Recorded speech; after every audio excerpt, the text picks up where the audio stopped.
The Doing Business report finds that this year it's easier to do business than last year. In 80% of the economies that we cover, out of the 189 economies that we cover, it's easier to do business this year. Entrepreneurs have an easier life this year.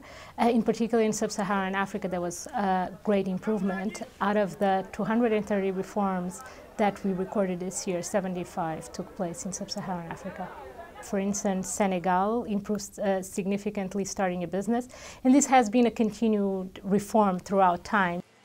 Most of the indicators in the Doing Business report are about regulatory efficiency, so how quick and how cheap you can get a transaction completed, starting a business or transferring property, for instance. But this year and the next, we're trying to expand several of the indicators to also measure the quality of those transactions. So we're not just checking if you're doing it fast and cheap, but are you also doing it well? South Asia, actually, it's a region with a lot of new data this year because we expanded the number of cities covered in India, Pakistan, and Bangladesh because all of those countries have more than 100 million people each. So with that new data, we can expand the information that we have and we can compare differences within countries. So there, for instance, we find that the process of getting electricity in Mumbai versus Delhi has been improved substantially in Mumbai and not so much in Delhi.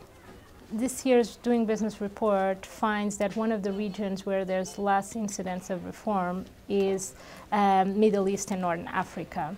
And that's, I think, in part because of the civil unrest. Although it's a very diverse region, and there are economies where the reform pace is actually quite intense. So in particular, the United Arab Emirates has implemented 3 reforms, and it's one of the top 10 improvers this year.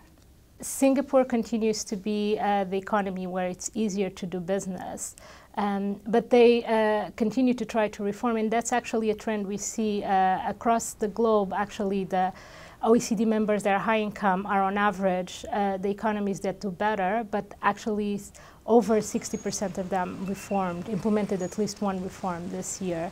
And in particular, one of the top 10 improvers this year is Ireland, that improved in 3 areas, for instance, in registering property or in the functioning of courts to enforce a commercial dispute.